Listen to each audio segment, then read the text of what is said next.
Welcome.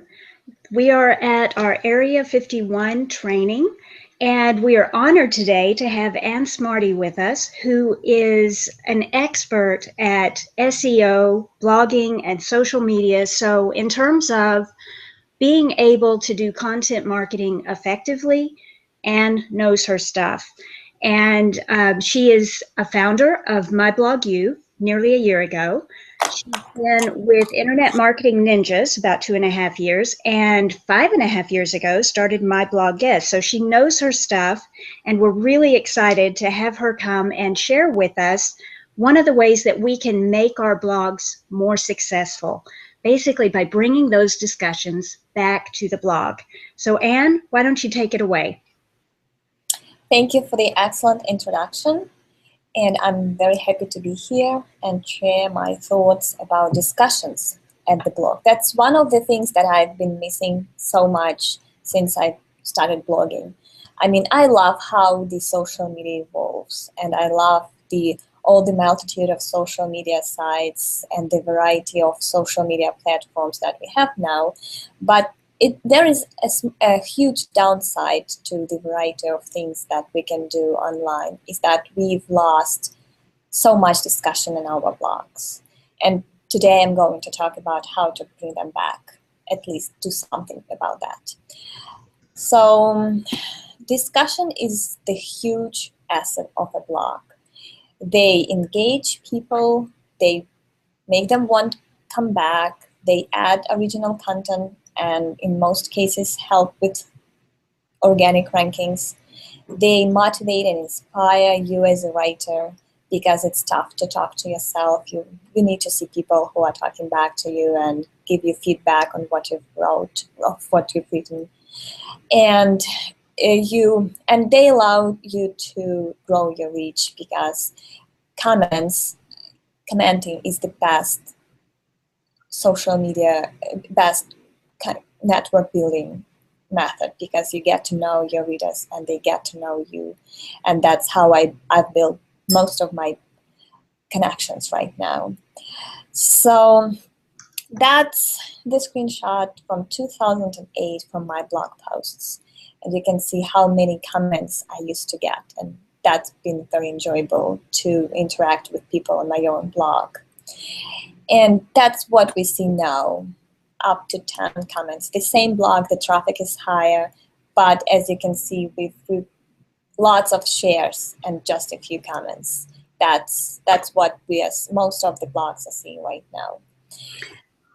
And let me interrupt you for a minute. Do you have a green bar at the top of your screen that says something about screen sharing or presenting to everyone? Yes. Do you need to hit that so people can see what you're sharing? It says you are screen sharing, so I can only stop that. Okay, then, all right, don't mess it. Don't stop it then. Okay, so some people are not seeing the screen. All they have is a black screen, so just trying to troubleshoot that. Oh, I'm not sure. I can reconnect. That's about all I can do. But okay, all I can do is I see the green bar that says stop the screen sharing. Yeah, don't stop. So is everyone having the trouble? Or just maybe it's something local? Okay, viewers, Terry has said that she cannot see the screen. Does anyone else have trouble seeing the screen? Leave me a comment.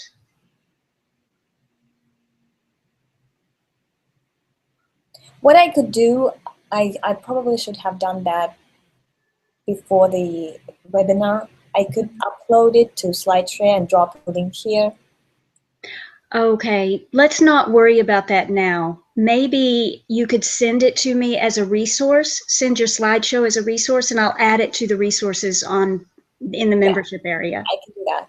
Okay, so I'm sorry if you can't see it. Okay, I see that Rebecca and Jonathan can see it. And Sue Ann is seeing it. Okay, so Terry, I'm sorry. Okay, go ahead and go on with your presentation, and just make sure you send me the slideshow when you're done. Oh, absolutely, I will do that. Okay, thank you. So the readers discuss your content in their circles, not on your site, but to their friends on Google Plus, Facebook, Twitter, maybe even Pinterest, whatever they prefer, wherever they have the community to discuss that too. So those discussions probably are going beyond you, so you don't get to see them. And most importantly, other readers of your blog don't see them as well.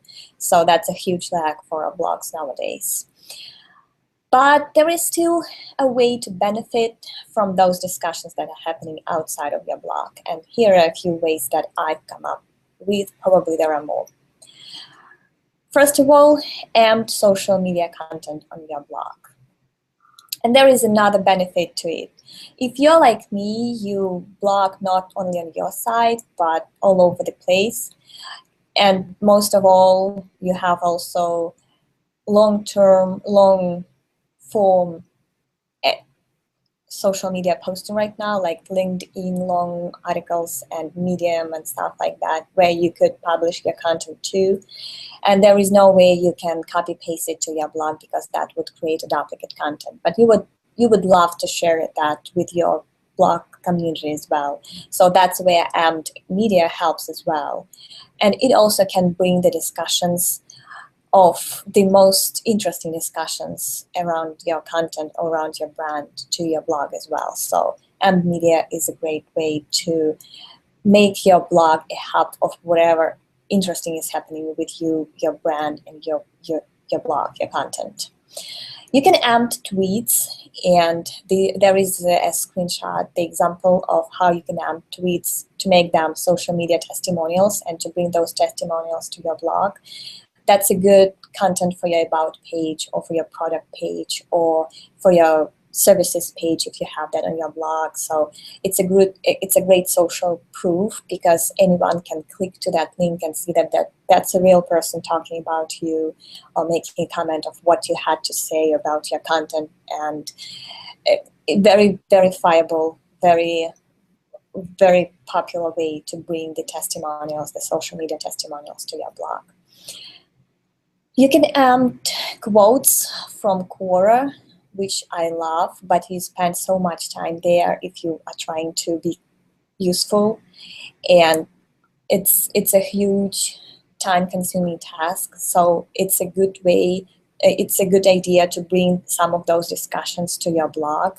What I do is I would quote some of the most interesting answer from the Quora thread, and then I would add my own thoughts on my own blog. That's how I bring that discussion to my blog and to my readership.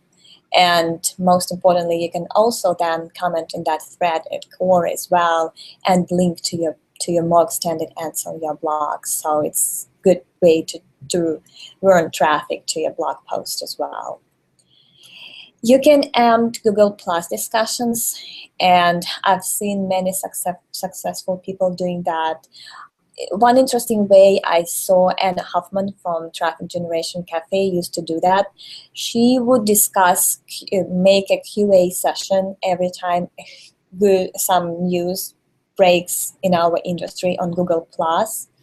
And then at the end of the month or at the end of the week, she would collect all those threads and amp them to her blog post, saying that's a roundup of all interesting things that have been happening. That drives followers, more discussions, and Google Plus exposure naturally. So that's an interesting way to utilize amped Google Plus discussions on your blog as a roundup. You can amp pins, and I've seen that done very well. If you create a list of tools, or if you create a list of some tips or advice, pieces of advice, you could make a visual version of that and say something like, hey, pin it for later, like bookmark that visual for later on Pinterest to make sure that you can access it at any time. And that's a huge traffic driver and a great way to expand your blog posts to Pinterest readership as well. Beyond amped media, you can also add social media comments to your blog. There are Facebook comments, and that's a screenshot from Facebook comments and BuzzFeed. Apparently, most of their readership is active on Facebook, and they are very aggressive with Facebook ads. So Facebook comments make very much sense for them. One thing that Catherine also mentioned in my blog post on her blog is that these comments are not that easy to monitor because there is no notification when there is a new one. So, but I don't think BuzzFeed actually ever reply to comment or in any way react to that. So it works well for them.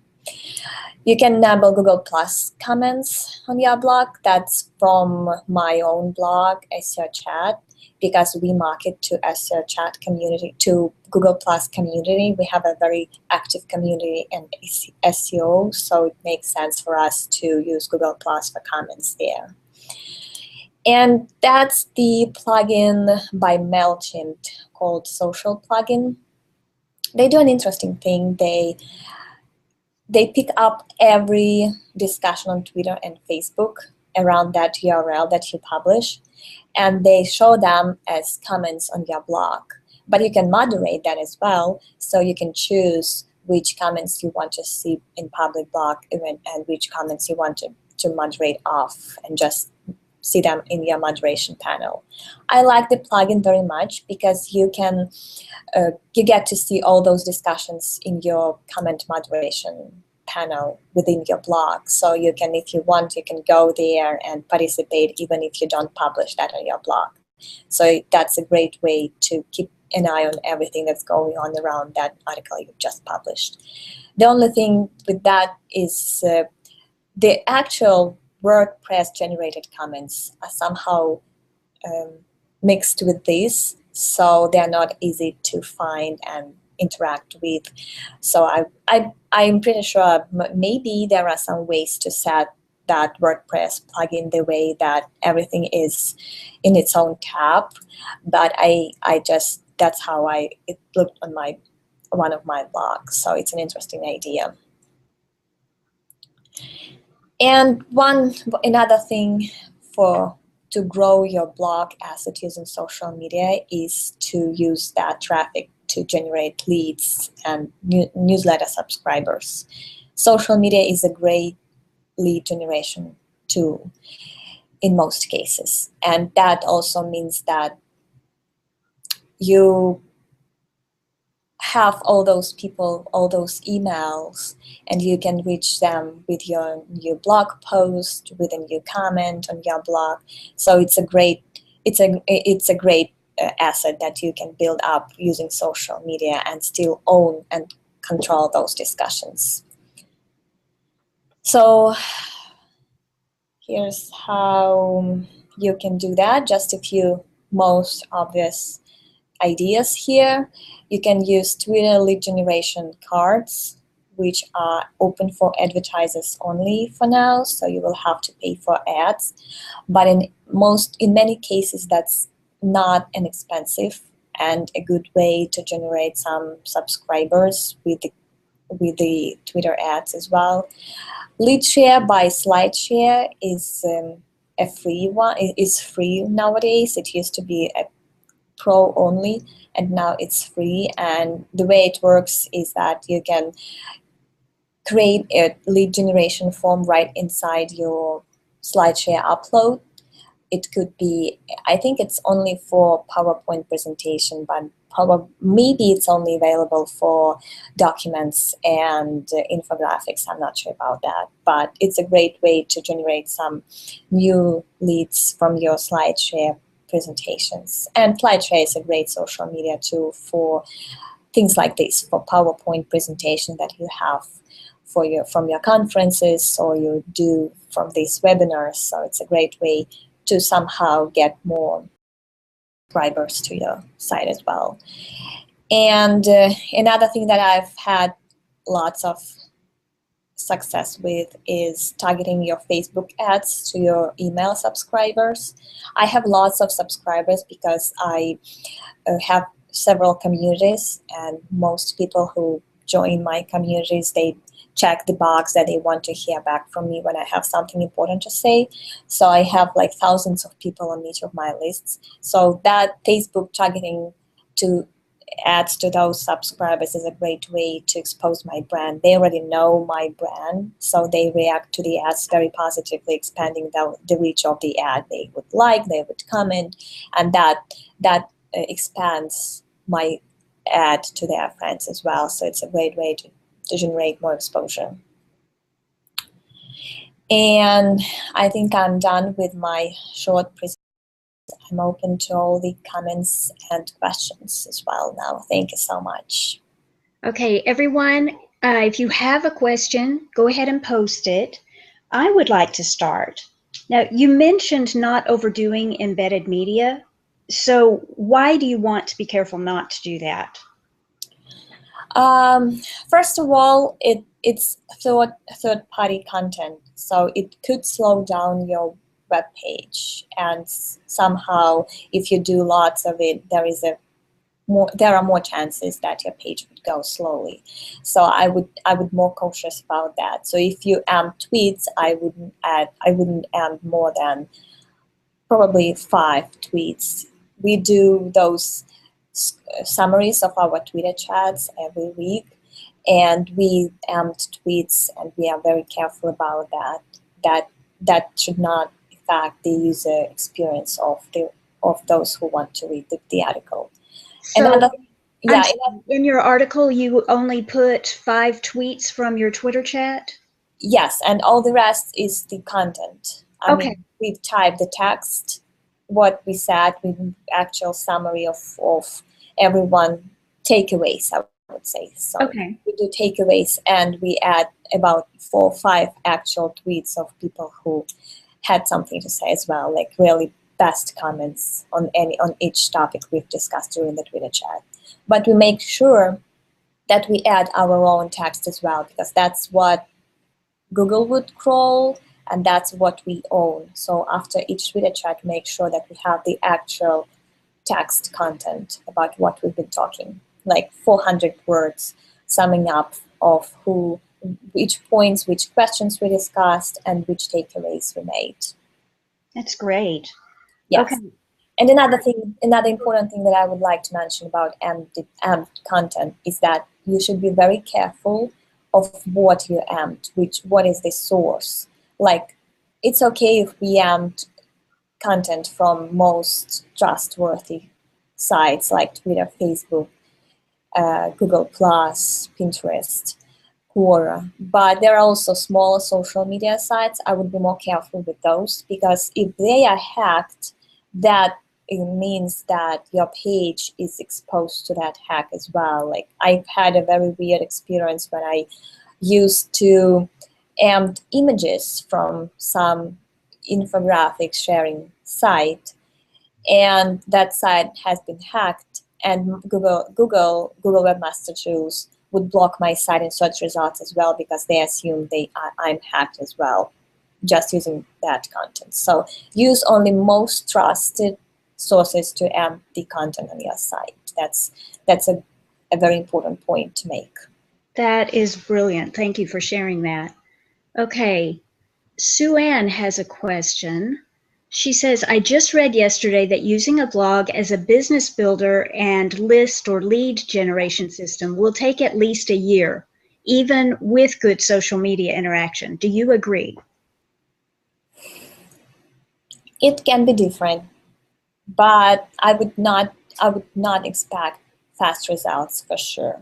First of all, that's demotivational. If you expect fast results and you don't get them, you get burned out very fast. From my experience, I'm in the easiest industry in terms of building a blog.